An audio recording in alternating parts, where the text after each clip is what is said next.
नमोस्तु। नमस्तेभ्यः। ओम नमः सिद्धेभ्यः। ओम नमः सिद्धेभ्यः। अहिंसा परमो धर्म की आचार्य गुरुवर श्री कुंद कुंद भगवान की, आचार्य गुरुवर श्री ज्ञान सागर मुनि महाराज की,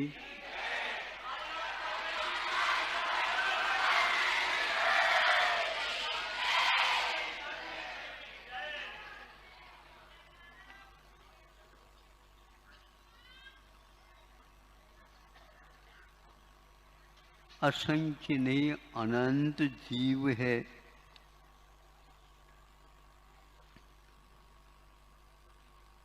और ये सब जीते हैं अपने अपने किए हुए कर्मों के उदय से। फिर भी जब हम दूसरी दृष्टि से देखते हैं तो ये कुछ ऐसे भी पदार्थ हैं, वस्तुएं हैं, जीव सहित भी हो, जीव रहित भी हो, उनके द्वारा कुछ बहुत बड़े बड़े कार्य होते हैं। उससे लोग इन सब को भूल करके उन्हीं ओर आकृष्ट हो जाते हैं। जैसे सूर्य नारायण हैं। और सूर्य नारायण करने से कोई व्यक्तित्व है? नहीं, एक विमान का नाम है और उसमें देव आदि रहते हैं। उसके द्वारा गर्मी के दिनों में धीरे धीरे यह जल तत्व जलता जलता हुआ उबल रहा हो जैसे, और वह ऊपर की ओर चला जाता है। जैसे समुद्र में बड़ी बड़ी नदियां जाकर के डूब जाएं तो भी न वह समुद्र सूखने वाला नहीं, और सूर्य के आताप से प्रताप से वह जैसे सूखने को हो जाता है। पूरा जल उबल करके ऊपर की ओर वह गैस के रूप में, बाष्प के रूप में चला जाता है। जब सागर की ये दशा हो गई, फिर धरती के ऊपर रहने वाले जीवों का, कीट पतंगों का क्या होगा? अब क्या होगा? अब बचा ही क्या है? लेकिन फिर भी जब एक महाराज देखते हैं उसको और जंगल में बैठे हैं और इतनी भयानक गर्मी को देख करके उनके मन में आ गया, अब यह वन जो पेड़ों से पौधों से भरा हुआ है, देखते देखते उसमें आग लग जाती है। चारों तरफ आग, लपटें आग की होने लग जाती है। अब मैं क्या कर सकता हूँ, क्या करूं? सम्यक दृष्टि के मन में इन जीवों के ऊपर दया हो करके मन में मंथन होता है, ये जीव कैसे बच सकते हैं, मैं इसके लिए क्या उपाय कर सकता हूँ? आप सुन रहे हो? एक महाराज जी के द्वारा क्या होने वाला, वो भी दिगंबर, कुछ लोटा तक नहीं, हाथ में पानी पुकार दे, कुछ कर दे। उनके मन में प्रशम संवेगान अनुकंपा आस्तिक्य है और देखते देखते ही जैसे आप लोग देखते हैं सुबह और 8-9 बजे ऐसे बड़े बड़े बादलों के दल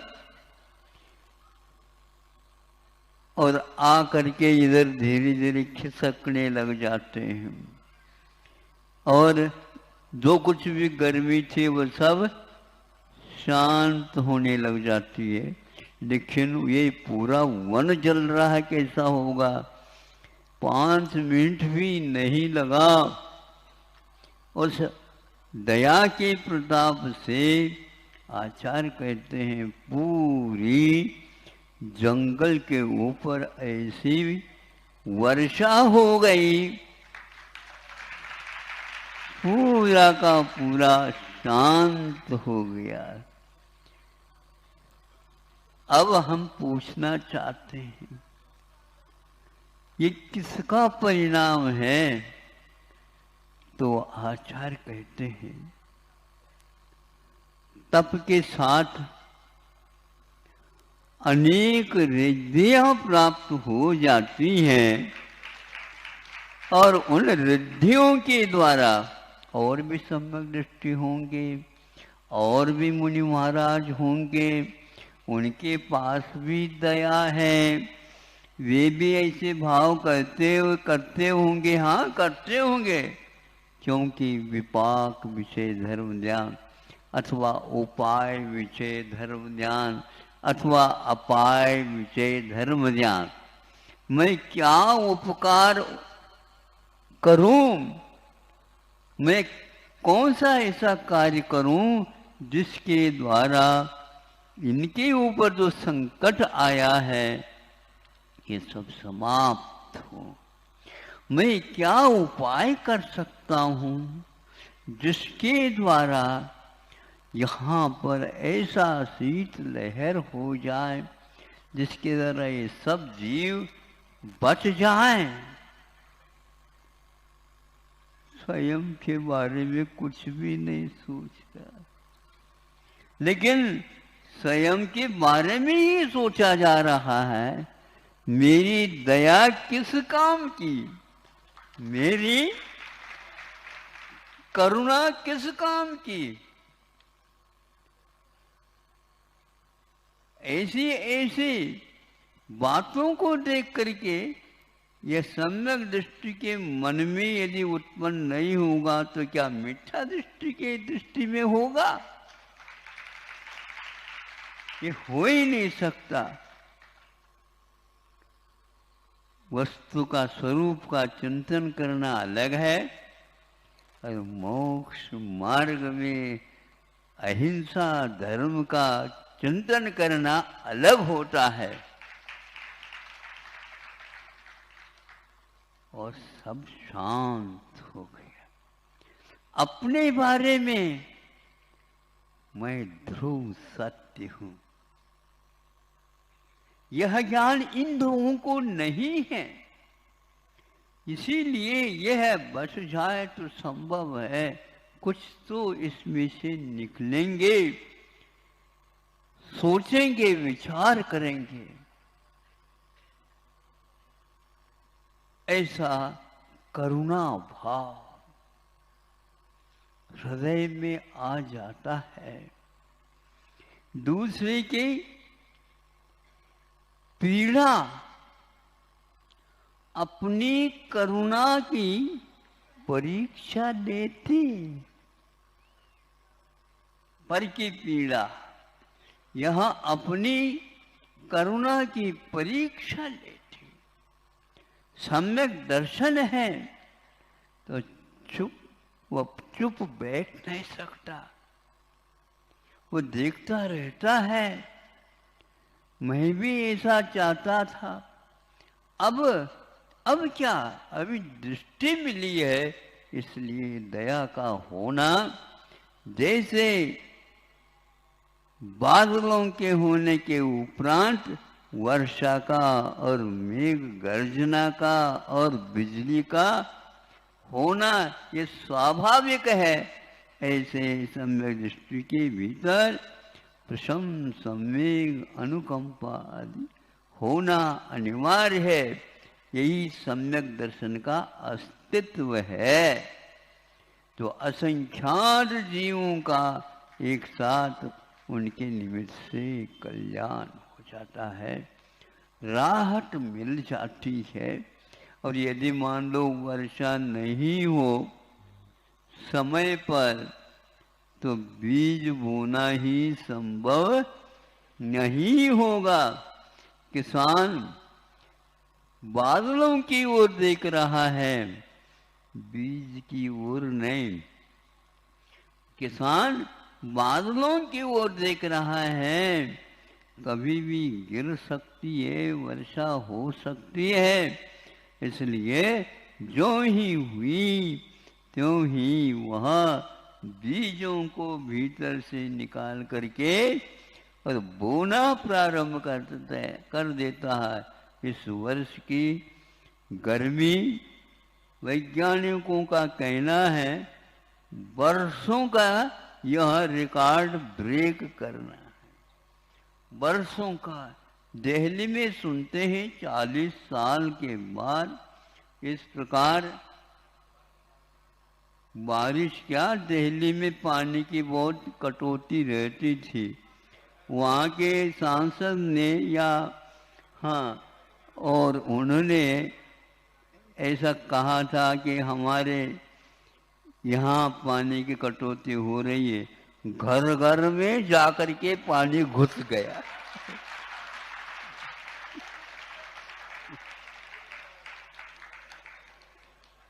वैसे यदि नेता लोग बात करते हैं तो ऐसा होना चाहिए।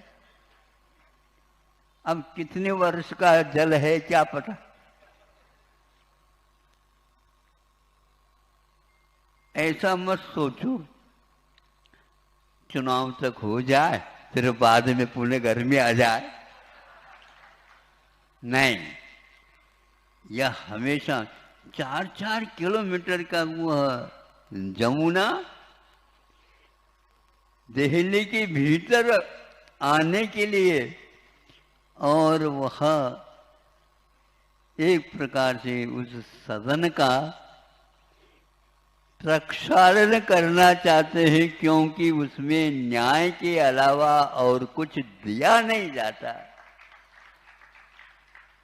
बाकी सब में अन्याय होते रहते हैं, सब होते हैं, लेकिन न्यायालय के लिए वही एकमात्र पर्याप्त, क्योंकि वहाँ पर बैठ करके जनता के दुख दरिद्रता के बारे में दूर करने के बारे में और स्वभिक्ष के बारे में सोचा जाता है। यह इसीलिए पंचवार्षिक योजना की जाती है। और नेता को कौन बनाता है? यही जनता।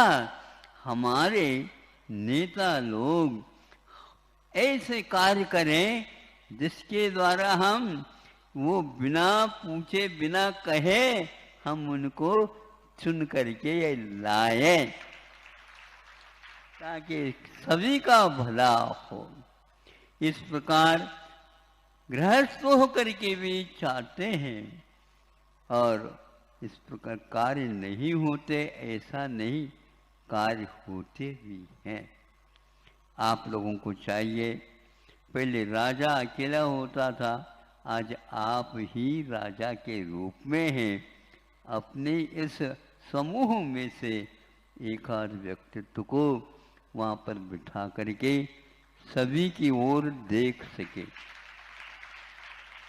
नेताओं को ऊपर क्यों बिठाया जाता? इसलिए बिठाया जाता है नीचे कौन कौन दुखी है ये देखा जाता है, और कौन कौन उसको सुख पहुंचा सकता है, भारी भरकम है, उनको भी देखा जाता है ऊपर बैठ करके।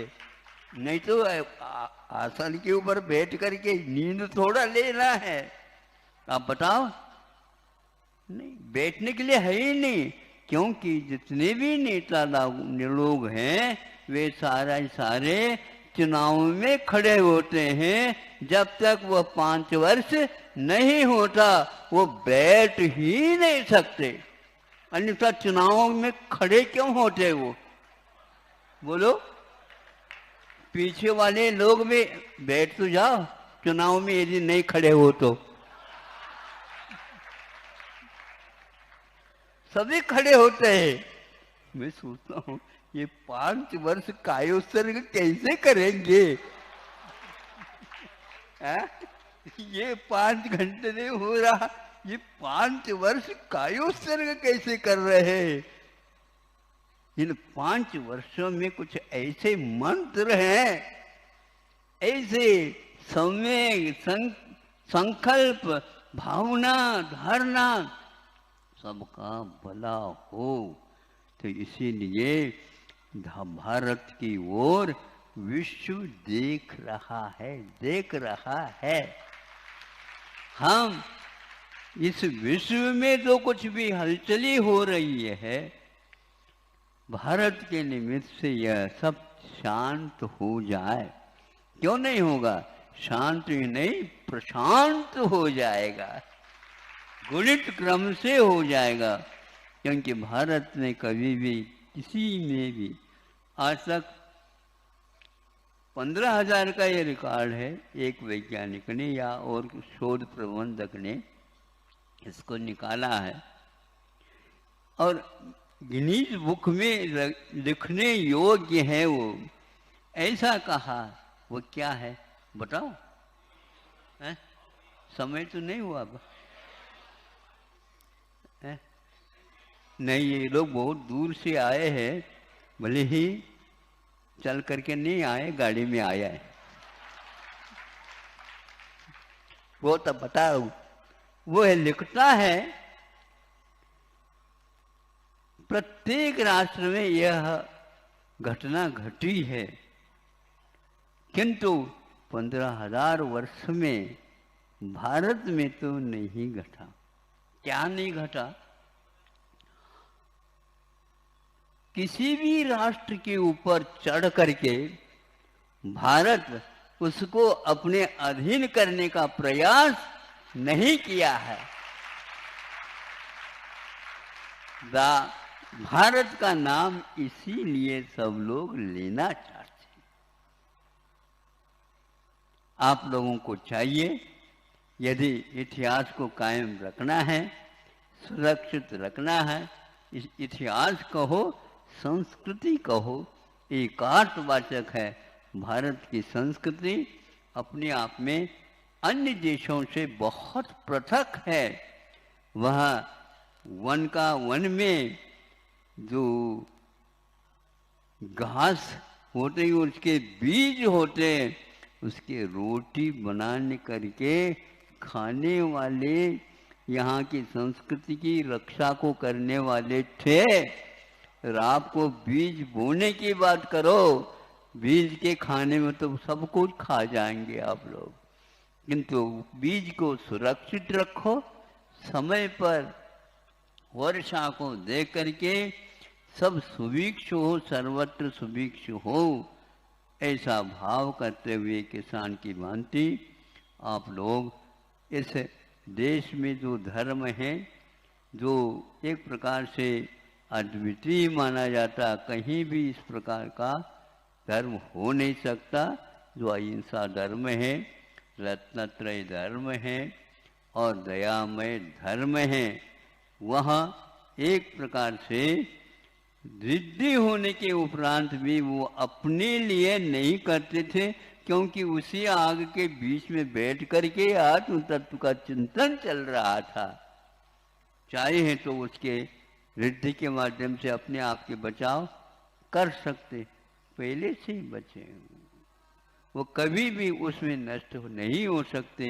रिद्धि तप की महिमा मानी जाती, तप के माध्यम से कर्मों का तो जलना संभव है, किंतु धर्म का जलना संभव नहीं है। अहिंसा परमो धर्म।